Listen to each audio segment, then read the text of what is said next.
Hatep, Uncle Chasanab, peace and blessings to my sisters and brothers. I'd like to greet you all with Uncle Chasanab for life, strength, and health. And today we're going to talk about the power of sound, or the sacred word, the sword, if you may. But first, I'm going to say greetings to my ancestors, teachers, and guides, those in this realm and those on the other side. The Dogon are an African people who have their origins in the Nile Valley. However, their current location is in Mali. The Dogon literally have their homes on the side of cliffs. They have remained isolated from those elements that would have otherwise destroyed their culture and traditions. The Dogon have been able to maintain their very ancient tradition in its purity. Writers like Robert Temple had a very similar understanding as to Eric von Däniken and what is called the ancient astronaut theory, believing beings that came from the stars had had a hand in creation of these civilizations. This is because the Dogon speak of a group of beings who come from the stars called the Nomo. And these beings are said to have come down on the vessels from which fire and thunder emanated from. And these were described as fish-like beings who came from out the vessel and created an artificial lake in which they dove into. And then they began to teach the Dogon about the universe. Now there's a book called Conversations with Ogotomili by Marcel Griol. You might can order it offline. I don't have the book with me to show you, unfortunately, but it's a good book to read. And this is where Griol is having a conversation with a wisdom keeper of the Dogon tradition, where he also ends up explaining about cycles, the ancestors, how they came into the world, and at the same time, it's also a mystery of their calendrical system, which we'll talk about sometime in the future. So if we look at the cosmology of the Dogon, the people of Mali, we see a very strong evidence of a West African connection back to Kemet. And this tradition of the Dogon goes back to 3200 BC. In fact, all of your most advanced African cultures agree that creation came into being with a word of power. This word of power directs the Nyama, or the Inyama, life force of all things, and is said to be the very thing that holds creation together. Yes, sound not only shapes creation, but it holds it together. The scribes of ancient Kemet tell us that the Supreme Being spoke everything into being with an utterance. In fact, the Supreme Being declared its very name as a word of power. The scholar Molefe Asante identifies the Dogon word Nomo as the force of the word itself. Nomo, being this creative and transformative power of the word, can be identified with the Kemetic concept of Heka, spiritual power. Speaking of which, I see my friend Haru Hekau Neturu. Peace and blessings, good brother. Our scholars have identified Nomo as a force that can help us uplift and transform a community. However, the concept of Nomo deals with the functions of us as creative forces as well, co-creating and helping with the process of creation. These same creative forces pervading the universe and allowing us to participate in this process of self-creation. The Dogon are famous for having knowledge of a binary star, Sirius A and Sirius B. Now, Larry Scranton saw many similarities to not only Kemet but also Buddhism and Judaism when he had studied these objects that he called stupas and granaries. And he discovered that these objects, the Dogon granary resembled the Buddhist stupa and perhaps represented the same thing. They also had a connection with understanding of Sirius being of importance. The Dogon mentioned the two universes, one perfect and the other imperfect. And interesting enough, in Buddhist texts, there's what is called Pure Land Buddhism. They talk about two realms, and they say that we're living in the imperfect realm, and there's a perfect realm where everything is pretty much in order, as opposed to in this particular realm where we live in a realm of imperfection and so forth. The Dogon understand their universe to be composed of energy, but they compare it to water. And you'll see this among the Yoruba as well. Like the Cometians, the Dogon are agricultural. The Dogon also believe creation preceded divine words, or through divine words brought here to the earth through the twin creator gods known as the Numo. And if you look at the word Numo, you'll see that there's an interesting comparison with the Greek word pneuma. But that's a different explanation, different story for a different time. It is important also to pay attention to the fact that the Dogon identified the use of speech with the ability to weave the fabric of cloth. And you notice throughout Africa that this theme of creation is linked to speech, weaving, and spinning, as in pottery, forced on potter's wheels throughout the universe, including the creation of humans, like in Kenamu, shaping the Ka, or the spirit double, as well as the physical, on the potter's wheel. In many cultures throughout Africa and all over the world, we see where creation is said to be made out of clay, including human beings. The Dogon's way of life functions in harmony with the view of cosmology itself, and this is something that is very common in African traditions. The community of the Dogon is actually built and centered around the very ideas of creation itself. And the way they structure their family is also based on their cosmology. And by the way, cosmology means the study of order, or the logic of order. So just like in ancient Kemet, the Dogon sees the very way of life and how they live as the microcosm and a reflection of what is happening in the universe itself. And therefore, it is important to live in harmony with cosmic order, in which the Cometians called Ma'at. The Dogons say that their people were founded by 8 ancestors who themselves were the children of Nomo. The Dogon also say that these 8 ancestors prematurely broke away, or one of the 8 ancestors, prematurely broke away from the placenta, causing part of it to rot. In addition, this particular ancestor abandoned his female twin and brought disorder into the world. And because of this act, he still searches for his female counterpart to this day, and still remains incomplete. According to the ancient teachings, this would be known as Uncle Set, who also ripped himself from the side of his mother Nut and brought disorder into the world. The 8 ancestors are 8 sentient energy patterns that function as systems of divination. And in fact, when we observe the ancient Memphite theology of Kemet, we see that these entities are in the form of Amen, Amenet, Nu, Nunet, Kuk, Kuket, Hu, and Huhet. And these line up with the 8 ancestors, aka the 4 pairs of twins that govern creation. You'll find these same pairs described as 4 males and 4 females in the mythology in your Bible of Noah's Ark. According to the Bible, this just simply is a retelling of the creation story. You'll also find these same sets of twins in the Chinese I Ching divination system. The Yoruba also recognize these intelligences, but they have doubled these 8 into 16.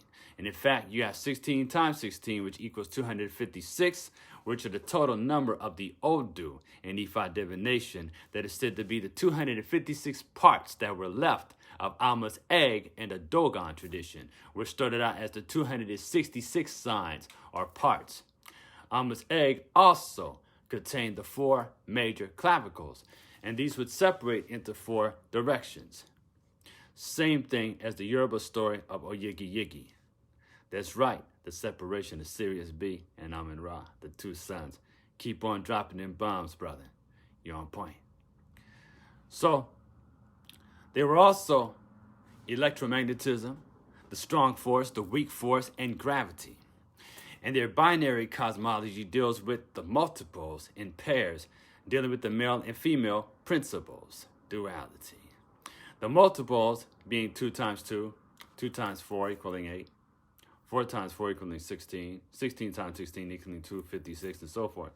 And for those who are familiar with the story of the resurrected Savior, that you'll actually find in different traditions that are more ancient than Christianity, the Dogon teach that one of these ancestors had to give his life as he sacrificed to humanity. And this is when the 8 ancestors who took the form of a fish, where his flesh was to be eaten by humanity and his bones would be thrown into the sea, where 3 days later he'd be resurrected.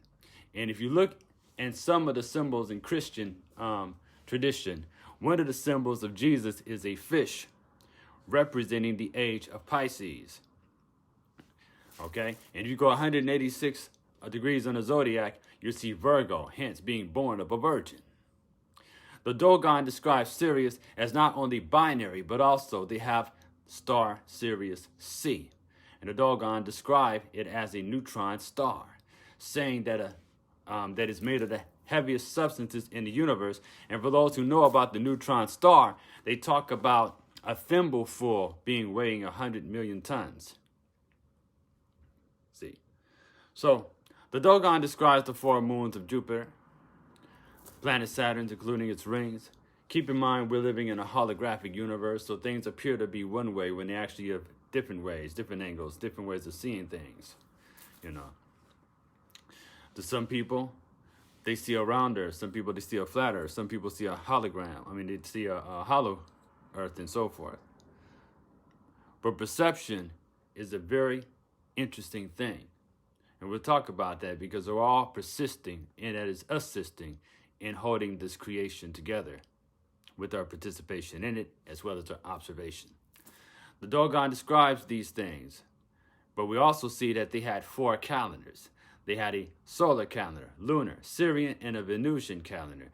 And the 4 calendars function in unison. And the Dogon celebrating a festival of every 60 years called the Siki Festival. And this festival honors the evolution of Sirius B and Sirius A. And the Dogon describes Sirius B as they call it a grain star.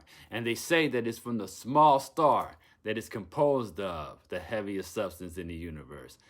They're describing a white dwarf, also known as a neutron star. And the material of a neutron star is so heavy that it would actually, you wouldn't even be able to lift a teaspoon of a neutron star. It'd be like trying to lift Thor's hammer. So, the Cometians also kept time with a triple calendar, and they may have had more calendars than that. But we see that they had also a solar calendar, a lunar calendar, and a calendar that's connected to Sirius. This was a sidereal calendar and so forth. Sirius A is the brightest star in the sky, and when you have Venus, there's emphasis on the observation of Venus in the Dogon, the Mayan, and other traditions as well. Sometimes they even identify Venus with the Aztec and Mayan deity Quetzalcoatl. In Kemet, the priests would sing hymns to the gods, or the Neteru, and they sing the 7 vows in due succession. Now, I'm going to start talking about sounds, because you see, Nomo is not only identified with water, but also identified with sound and a sacred word and so forth. And this is what I like to get to here. When we're talking about sound, we're talking about something that was seen as very important to the priesthood of Kemet and the remaining priesthoods that still exist today. Because they all deal with hymns to the Neteru, hymns to the Orisha, hymns to the Voduns, and many other types of deities. In Hinduism, there's the hymns of the various devas and so forth. So they said that the priests would sing the hymns of the Neteru, and the sound of these vows has such a euphony that men will listen to it instead of the flute and the lyre. And this is in Demetrius circa 200 BC. Why? Because the human voice was also seen as divine and sacred. You can actually build and destroy with the human voice itself. Music and the human voice has been a unifying factor since the beginning. And in ancient Kemet, we are shown that music clearly played a role in the development and healing of a society. When it comes to the cosmological connection, we see that the ancients identified patterns not only with the Neteru or Egyptian deities, but also with sound. Sound was used to communicate with the forces of nature, to heal individuals on a mental, physical, and spiritual level, and keep the whole civilization in tune with cosmic forces operating in nature. Various priesthoods of that era used elevated consciousness through humming. singing, chanting, toning. So Demetrius was referring to hearing the priest tone the sacred vowel sounds. Now, we learn that vowels in school, but let's examine that it contains the word vow, V-O-W, which comes from a word that means to make a solemn promise.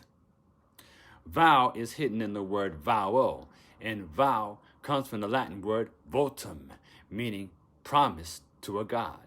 Also notice how votum is where we get the word vote, so let that sink in for a minute. So we need to be aware of how we use our words and how our words can be used against us. In the lesson 120, there's a decree that says, my word is bond, no matter to whom or what, and I shall give my life before my word shall fail. Yes, words have power, and we must be mindful not only what we say to others, but also what we say to ourselves out loud. When it comes to the power of sound, we see the knowledge preserved in various civilizations.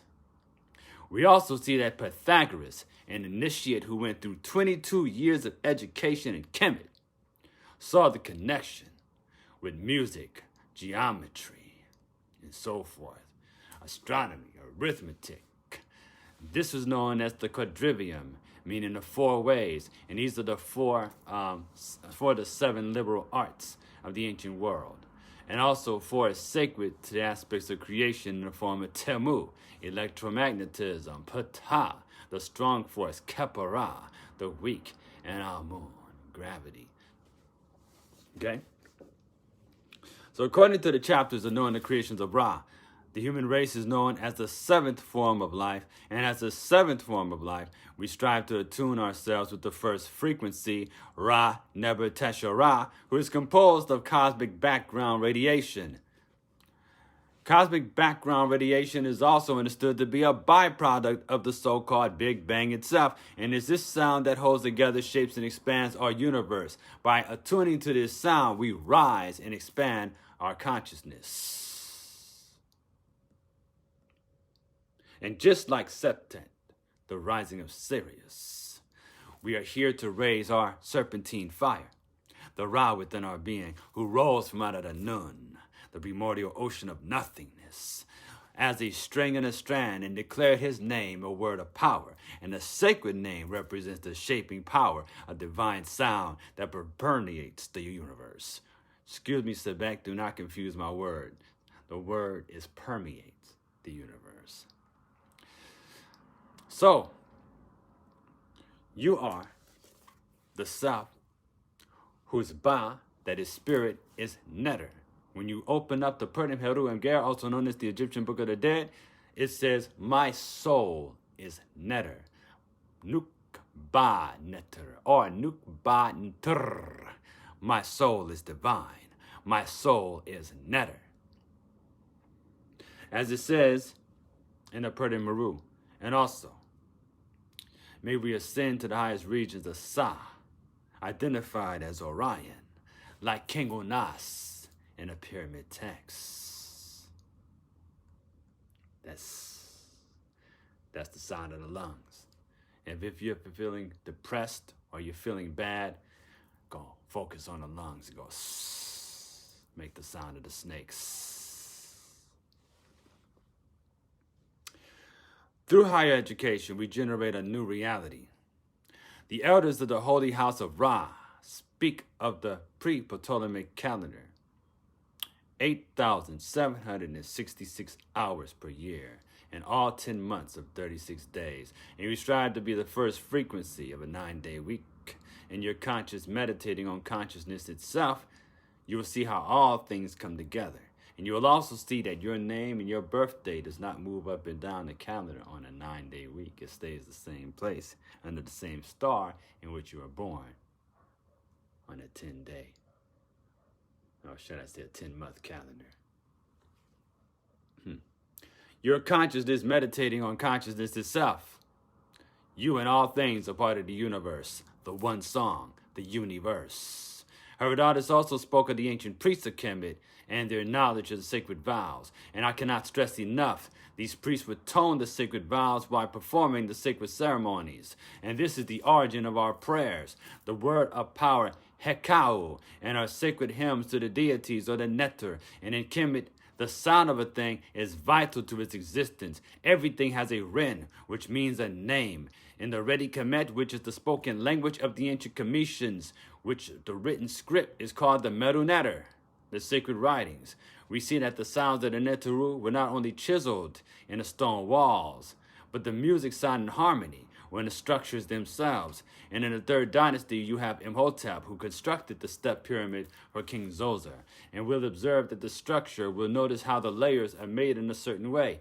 Even in Tibetan Buddhism, we have the stupa, and a structure that deals with 6 layers. Sometimes we notice that there are 5, 6 to 7 layer structures because they're talking about the raising of a vibration and something becoming less dense as it... Pardon me.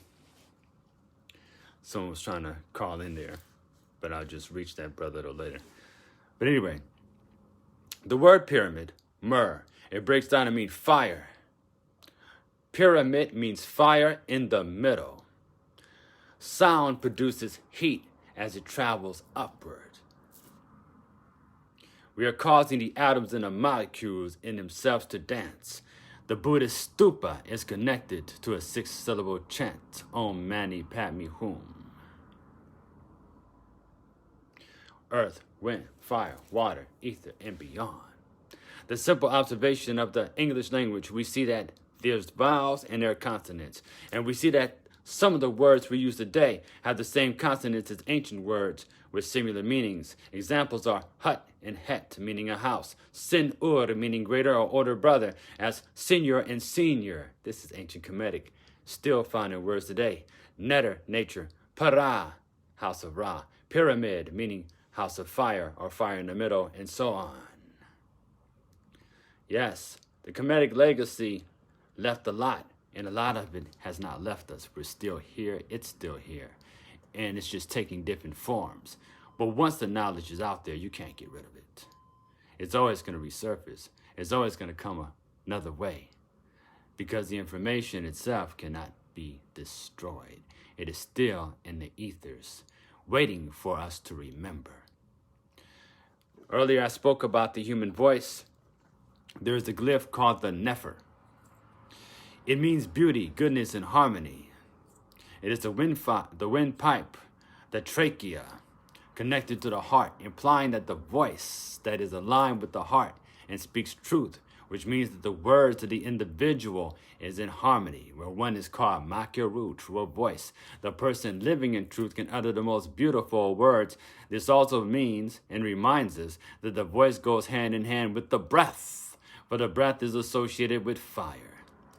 So in this age of Ma'at Happy Asar, we see that it deals with the air element. Your voice is generated by your lungs and trachea, and to find your voice is to speak your truth. This is the aspect of Nefer, which is why the lungs and trachea are made to resemble the lute. We utter the sounds that travel through the air. We know that sound travels through the air at 1,100 feet per second. They call the age we live in Aquarius, because you see a man carrying a bottle, not a bottle, but a huge pot of water. The Cometians call this Ma'at or Happy, and some say Ma'at Happy Asar. And it's come to quench our thirst of wisdom. We have attuned to the Great Awakening via the 26,000-year procession, and we will benefit when we breathe correctly. This is the age of the breath. Breathing correctly, drinking more water, and as we speak, being aware of what we manifest, uttering our intentions in the drink as we consume the water, the food that you eat, the being that you call yourself, is all connected to the sacred breath. Not only does this practice balance the hemispheres of the brain, it also awakens one's sensitivity to energy fields generated from our body and the environment around us.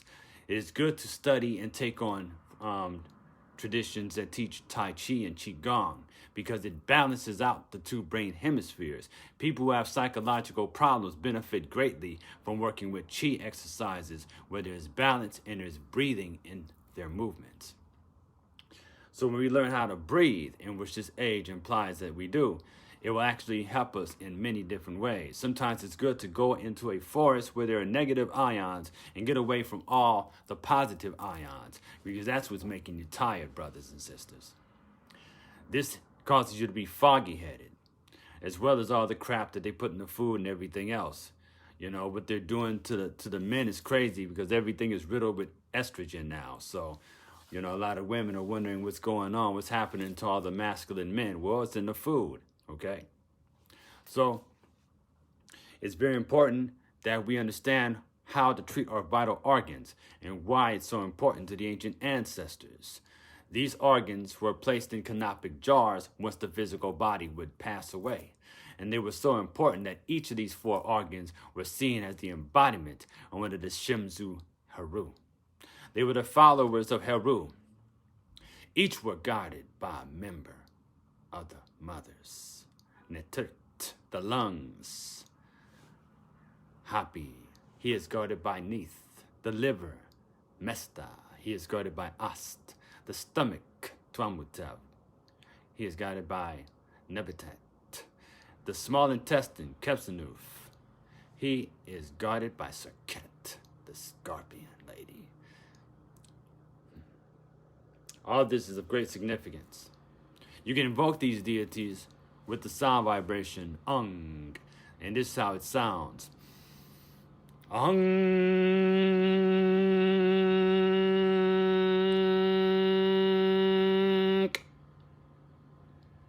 It's the same vibration as Om in many ways. One of the things one of my elders taught me to was to work with the four directions and connecting with the four elements in the four fields of nature. So you have Atum in electromagnetism, Ptah, the strong force, Kepra, the beetle with the disc that represents the atomic energy and expanding universes, the weak force, and Amen, which is the gravity. We see that the age of Hapi, Mat, Hasar is now upon us. And when we see the age coming upon us, we see her kneeling, yet she has wings. Ma'at kneels, but she has wings, because in order to take off, you must be grounded in truth. She brings justice and balance because she is grounded in truth. Every 130 years we gain a day via leap year. We slide out of alignment. That's because of the Gregorian calendar. Gain a day, lose a day. Lose recall, we no longer call out the names and vibrations proper to the relevant time. Therefore, we send out the wrong signals and contribute to the confusion brought via propaganda and miseducation by these rascals who run this system. The Cometians had a triple calendar that was solar, lunar, sidereal. The Cometians understood the three laws of planetary motion, having a fixed calendar. We each obtain a stable backbone, that is a jet pillar, because you know it's time for the Jedi to rise. Ain't that right, good brother Heru? It's time for the return to the Jedi, the real Jedi, those who raised the jet pillar. Every language uses the vowels and the consonant comes to speech, but not necessarily all in a written script. An example, for the written script, when you look at the Hebrew and the hieroglyphic language of Medu Neter, you will see that most of the script consists of what we consider to be consonants. This is why there is no speculation and debate around how the words may have sounded.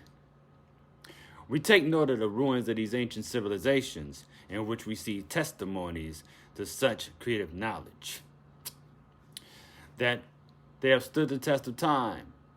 We also notice that these stories match up, and the fact that you will also notice similarities of the construction of pyramid structures like both complexes of Giza and Teotihuacan in Mexico. There are 3 pyramids that line up with the belt of Orion. Not only that, in Mexico, their ancient calendar goes back to 0 on the 25th day of July. They call that the day of no time, the same time around the rising of Sirius, or Septet. These ancient societies built these monolithic temples and monuments, and they all share a common story, that creation is held together with light and sound. The ancients also spoke about the ability to transform your environment and your inner self, as well as the outcome of an event, through chanting words of power like Hekau, mantras, and so forth. And just like there are 36 days in a month in our Gregorian calendar, or actually 36 days originally in the calendar, there's 36 and 360 degrees of knowledge. These are 36 deacons, not days, pardon me. You had 36 deacons, which were measurements of 10, in which the ancients mapped out in your calendar. You have 36 deacons and 360 different Neteru, and a majority of people only have 2 Neteru within them functioning. So, we're going to get into some sounds. You right. We're going etheric. We're going etheric on them, brother. The word Amen, Amun, Ama, Om. The word Om and Ama are also sounds representing the sun as well as the Great Mother. Vibrating these particular sounds, you'll be able to feel holes in your aura when you continuously sound this Heka. It will cause your auric field to expand. Do this long enough, you will go into a menta, the hidden part of yourself, and experience the first time called the Zeptepi. We must realize within ourselves and seek out ourselves to experience the phenomena of being, the aspects of us that is immortal, immaterial or immaterial, and permanent, meaning it cannot be conditioned. We must understand that our universe and its properties consist of solids, liquids, and gases, and all that is light slowed down is shaped by sound. Like light, sound can be measured by distance. In order for sound to travel, there needs to be a medium such as air or water. And this is right because creation arose from the cosmic water, and we're still underwater, which is why we can breathe. Sound cannot travel in a vacuum. It must travel through something. And sound is produced by vibration. When these vibrations hit the eardrum, the vibrations go to the middle of the ear. And what's contained there is these tiny bones called ossicles, through which these vibrations reach the inner ear. And they look like kind of like a snail shell. That's how it looks. It contains little hairs that converts the vibrations into electrical signals in which the brain translates as sounds. The sound effects of how you feel and think. We can change our personality via sound, hence persona meaning mask. It breaks down to mean through sound. So for those who are familiar with African ceremonies, where they call upon spiritual forces like the Orishas, you'll notice it's done not only with singing, but dancing, and also the sounds and tones of the drum, and constant playing of the drum to put the individuals who are most receptive into a trance, where this person will go through a trance possession, in which they are said to now be mounted by an Orisha. Sounds and vibrations that produce it send signals out into the universe itself. We are constantly picking up on these signals. The sounds influence everything around us. In fact, unbeknownst to the majority of people, you're picking up on sounds all around you. You can pick up on sounds that are said to be 40 clicks below human hearing. That is conscious hearing. You're still hearing it. You're just not conscious of it. So you're picking up on all the crazy lyrics that your boy maybe a few blocks down the street is playing, as well as the arguments going on down the street, as well as the wiring in your walls and so forth. You're picking up on all these sounds, which is why it's good to get out in nature and pick up on the sounds of nature and feel the energies of the trees and put your feet in the sand and soak up the energy through your feet and heal. The sound Ra is the sound of the solar plexus. Ra is the light and the heat necessary for life to exist. And when we breathe, heat is produced due to the friction in our bodies. Life is produced because movement generates friction. And so we are the living images of the universe. And just as the universe breathes in and out, we too breathe in and out.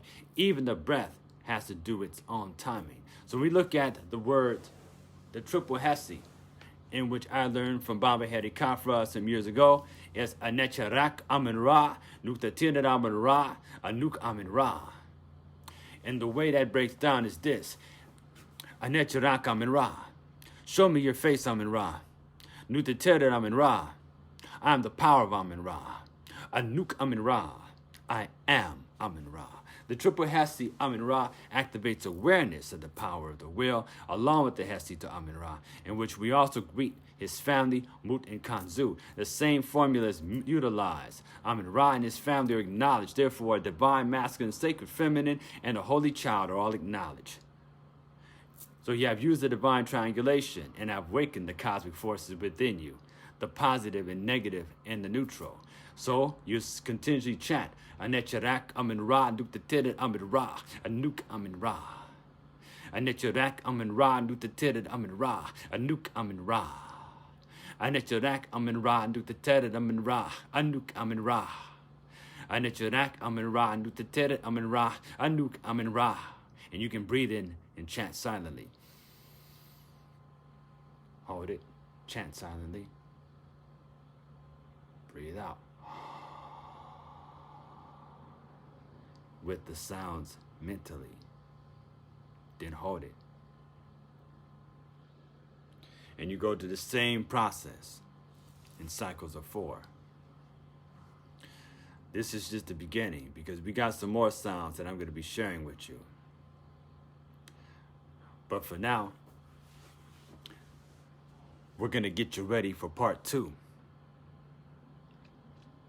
which I'm going to do tomorrow, because there's more to it, way more.